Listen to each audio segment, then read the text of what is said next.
This is really an unbelievable copy of one of the major key books of all time, and also the most valuable comic in our auction.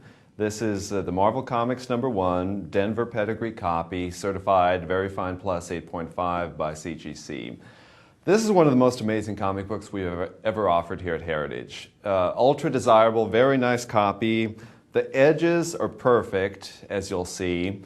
And also, what really jumped out at me is that the back cover is very sharp. It's not smudged up like white cover copies tend to be.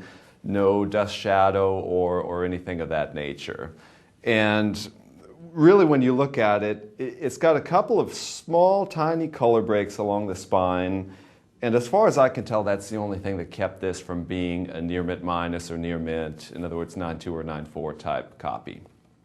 The significance, it's the first comic by the publisher now known as Marvel Comics. Oddly enough, it was the only comic to have the Marvel Comics name. It changed to Marvel Mystery starting with issue #2.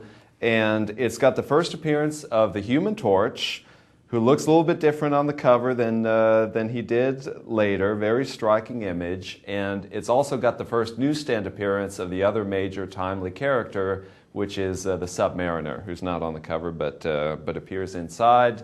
Also, some others who got to be known later in the course of Marvel's run, like Kazar the Savage, and also the Angel, a different character than the Angel in the Silver Age, but the Golden Age Angel hung around for a while as well. The cover artist is Frank R. Paul, who was really a pulp artist who really didn't do much comic work other than this one that you see here.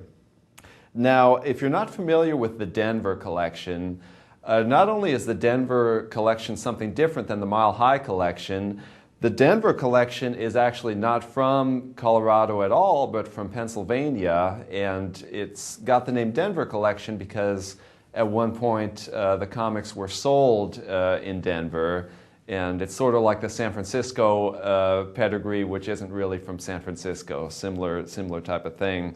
But the Denver collection was the property of a newsstand owner who would put away #1 issues only and preserve them well.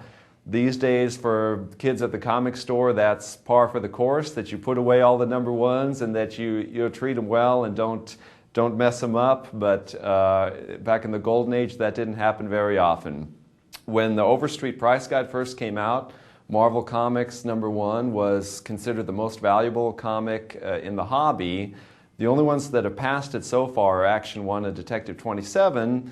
Marvel is still the most collected publisher around, though, so it doesn't get any better than the very first comic that they ever put out. So my suggestion to you, if you're putting a Golden Age collection together, you might as well start right at the top.